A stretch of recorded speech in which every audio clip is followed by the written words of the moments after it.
Milí fanoušci fantastiky a zejména fantastiky knižní, rád bych vás tu přivítal u prvního a pevně doufám, že ne posledního dílu pořadu, ve kterém bych se rád právě knižní fantastikou zabýval.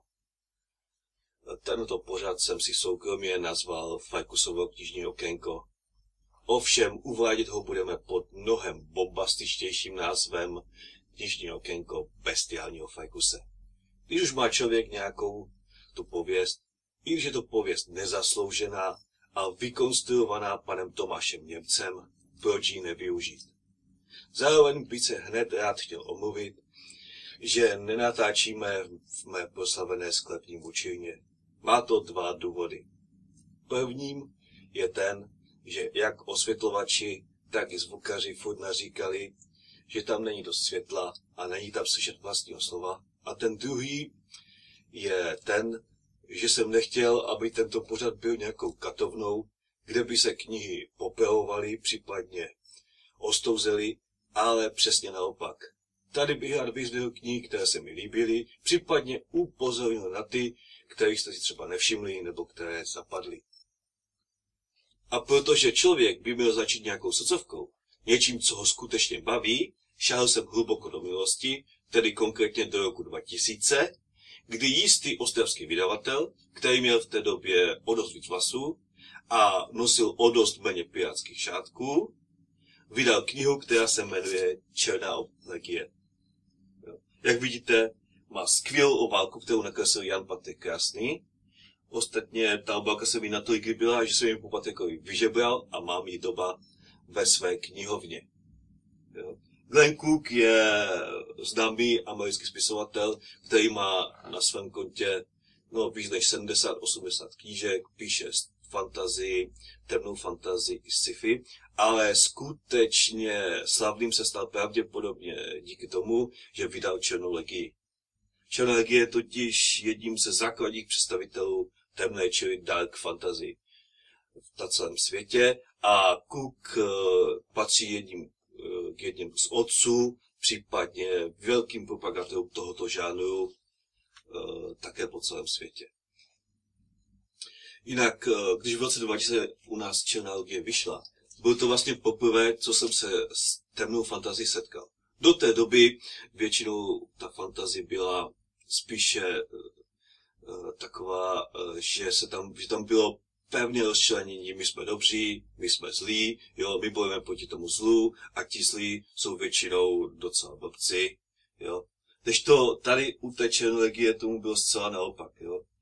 I když se říká, že temná fantazie většinou si za hrdiny veme ty zlé, není to tak úplně pravda, jo. Sice darebáci to jsou, ale v podání Černé legie jsou to darebáci docela sympatiční. Mimochodem, legie mi chytá natolik, že jsem pak po dlouhou dobu vyžadoval po všech známých i přátelích, aby mi říkali Felčare, podle přezdívky hlavního hrdiny této knihy. O čem vlastně Černá legie je? Černá legie je příběhem nebo spíše kronikou jisté nájemné jednotky vojáků specialistů, kteří se nechávají za jistý docela slušný plat najmout k různým akcím různého druhu, ať už se jedná o akci na té správné strany barikády, nebo akcím na straně zlých. Teďka zrovna se nechali najmout tou stranou zlých. Bohužel netuší, že se nechali najmout tou stranou nejzlejší, která tam v tom světě existuje, a to je paní. Paní má velké impérium, jo, které drží jako správná tyranka pevně v hrsti ve své ocelové pěsti. A samozřejmě jako všude se najde spousta protivníků, se kterými musí bojovat. Jo. A Černá legie se nechá najmout, aby právě některé ty protivníky zdolala. Bohužel spousta podřízení paní má z Černou legii nevyřízené účty a tak musí legie nejen bojovat s protivníky, ale velice dobře bruslit na tenkem ledu, aby nebyla zničena. Samotná kniha je plná akce, jsou tam skvělé bojové scény, ale nejenom to, jsou tam je tam i inteligentní humor, zejména černý, také stejně jako různé lstí, léčky a nečekané zvraty. Jo, hlavní hrdina knihy je již zmíněný felšar, který působí nejen jako doktor jednotky, což naznačuje jeho název, ale i jako kronikář, stejně jako jakési svědomí té jednotky. Jo. Kromě něj je tam spousta dalších postav. Jo. Tady vlastně Cook poprvé, aspoň já jsem se s tím setkal poprvé, přivedl na scénu jakoby více lidí, kteří tvoří jednotku a v rámci této jednotky nám dal pocítit onoho ducha toho bratrství ve zbraní, kdy vojáci bojují pro sebe, jo, aby přežili samozřejmě, ale nejenom proto, ale aby přežili i jejich druhové. Jo. Zajímavé jinak také je, že kromě vojáků, kteří bojují s mečama, jsou tam i hrdinové čarodějové, váleční čarodějové, kteří jsou hodně šílení, takže přesto, že nejsou zrovna nejsilnější, dokáží nadělat pěknou paseku. Jak už cítíte z toho, jak o tom vykládám, jsem prostě nadšenec proto a když jsem tu knížku přečetl, tak jsem si hned začal hledat na internetu, kde je spousta stránek o černé legii, jo, o tom, kolik bylo jejich členů, jak se kdo jmenoval a tak. Tady, když už jsme o těch jménech, musím říct, že naprosto skvělý nápad bylo přejmenovat ty hrdiny do češtiny. Jo? Takže se tam potom setkáte jenom s takovýma klasickýma jménama jako kapitán, jo, felčar, ale tak jako třeba Otto, Jilmáč, jo, Jednooký, jo, případně Skřet, což je jeden z čarodějů, což jako dává tomu příběhu takovou šťávu i takový šmrnc, jo. Když tam spolu jako oni tak jako vzájemně soupeří, obzvláště ty čarodějové spolu soupeří a v jistých scénách jsou pěkně šílení. Takže rozhodně černou legii doporučuji. I když zatím u nás vyšly pouze 4 díly a nevypadá to, bohužel pravděpodobně kniha nebyla natolik úspěšná, aby vyšly i další. Ale pro fanoušky Glena Cooka mám i dobrou zprávu. Jeho další cyklus, který se jmenuje Podle tyranie noci, čili mocnostní noci, bude mít v brzké době, aspoň doufám, 3. pokračování u nás. A 4. díl, který by snad měl tu knihu zakončit, se u nás objeví snad v příštím roce.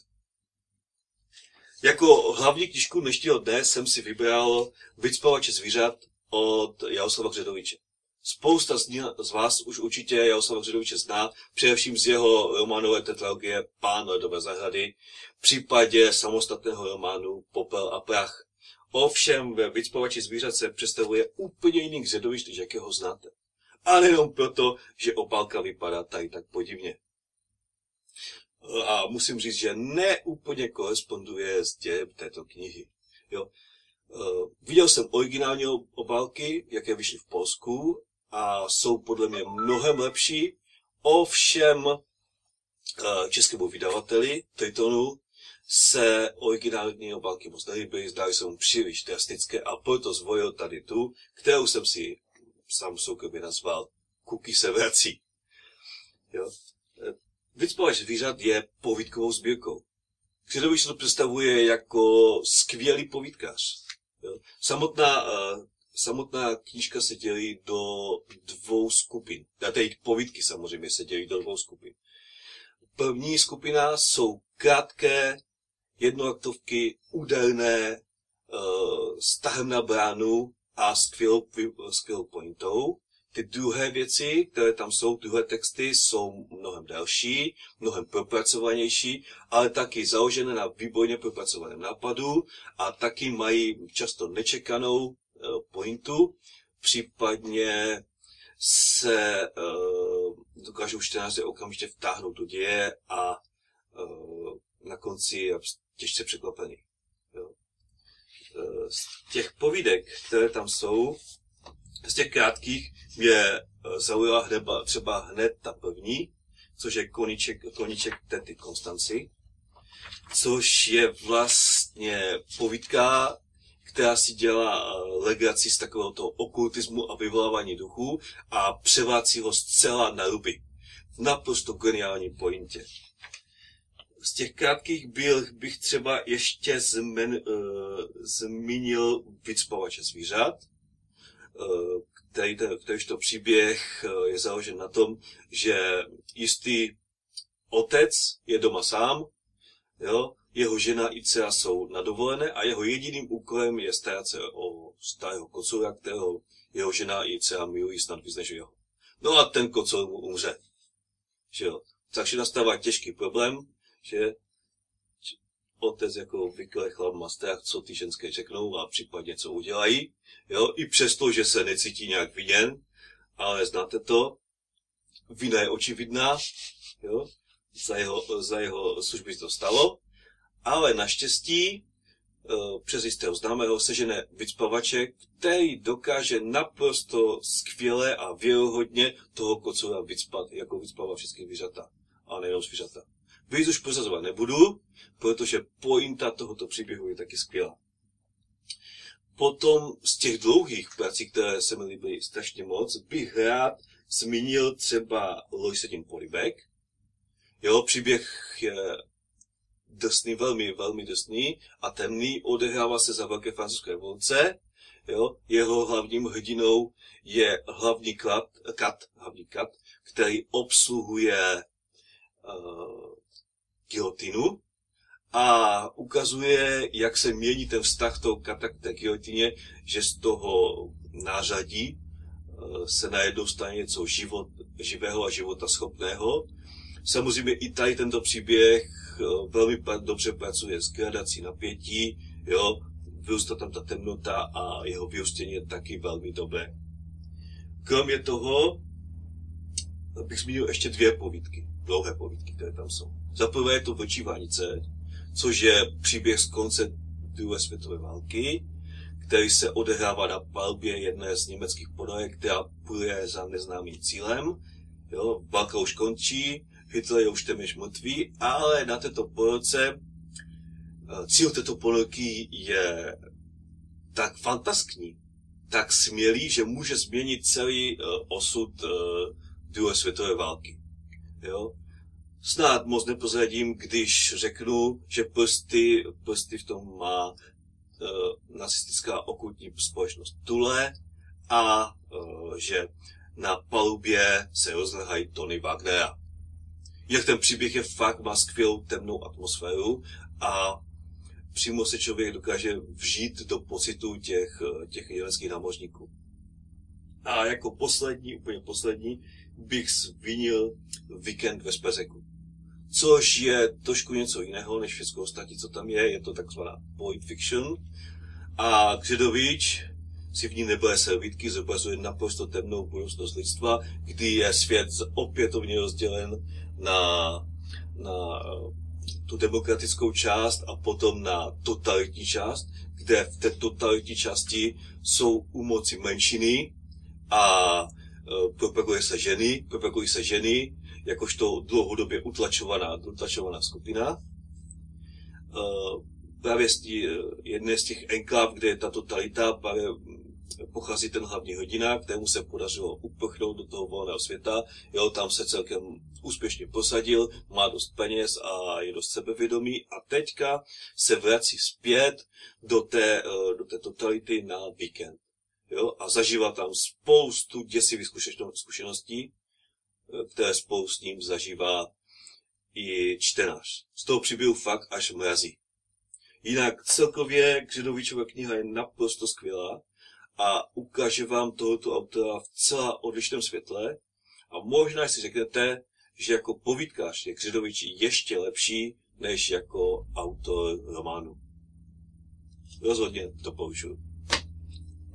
Jako třetí jsem měl pohovořit o nějaké knize, na kterou se těším a která zatím ještě nevyšla.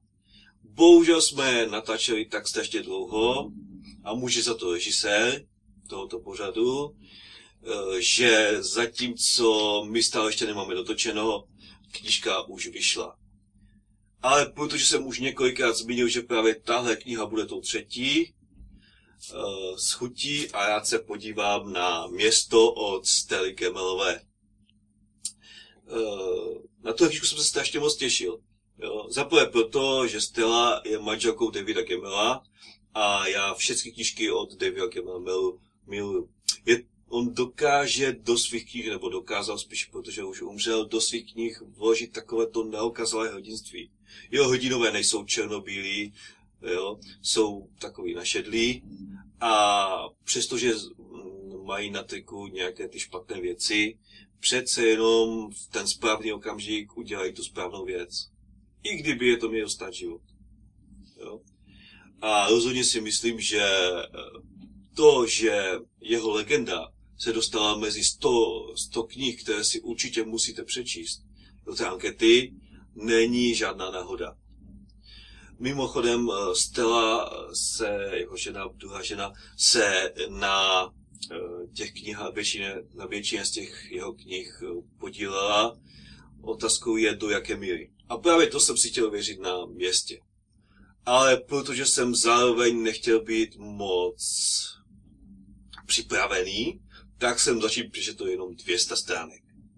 A můžu vám říct, že jsem víc než spokojený. Tahle knížka je do jisté míry částečně Gemel a do jisté míry na mě působí trošku jako Erikson. Ten příběh je mnohem spletitější, než obvykle její manžel mívá. Rozehrává se v několika dělových liniích a Stella se tam věnuje hned několika hrdinům. Ale zároveň tam nechybí ani ty velké bitvy, případně nějaké ty intriky, jak jsme zvyklí. Rozhodně mě to potěšilo. A ten hlavní motiv, to je vlastně to město. Město je obrovská megapole, které vládne císař, které stále moc expanduje, stále expanduje a stále zabírá další území. Což samozřejmě vyvolává pnutí z té opačné strany, takže poslední staletí jsou plné nekonečných válek, ve kterých spousta vojáků města umírá, stejně jako jejich protivníků, takže v okolí města je jedna velká pustina. A přes veškerou tu propagandu, jak i na straně těch městských, tak na straně jejich protivníků, kteří se nazývají modří, je spousta lidí už unavených z těch nekonečných válek, a pár těch spiklenců si myslí, že jediná možnost, jak ty války zastavit, je císaře zlikvidovat.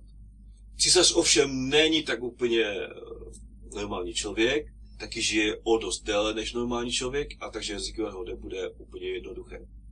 Naštěstí mají po ruce takovou docela dobrou zbraň, což je bývalý generál, který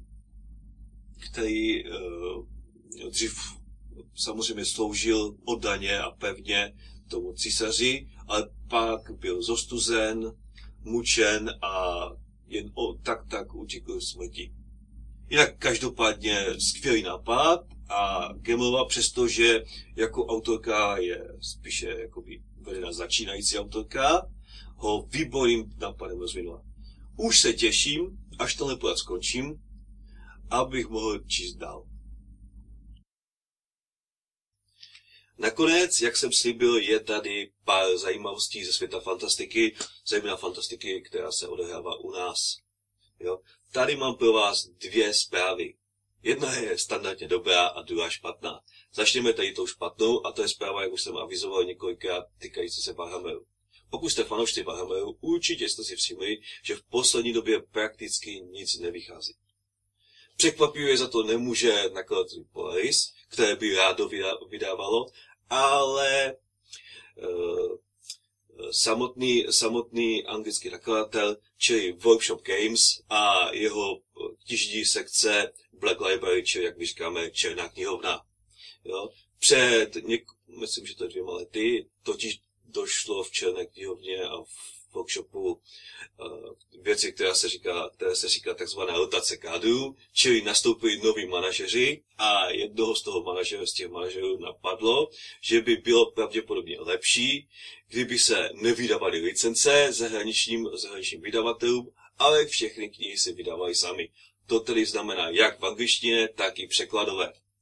Za ty 2 roky se workshopu podařilo vytvořit německou a francouzskou sekci. Všichni ostatní zatím máme smůlu. A vzhledem k tomu, jakou rychlostí to postupuje, by se k nám dostali tak za 15-20 let. Takže zbývá nám buď to asi přečítat v angličtině, nebo, co doufám já, a myslím, že můžu dokonce i předpovídat, že ve workshopu konečně někoho napadne, že to je pěkná blbost a vrátí se ke starému osvědčenému systému. Tím pádem budou opět vydávat licenze a knížky budou vycházet u nás překladově.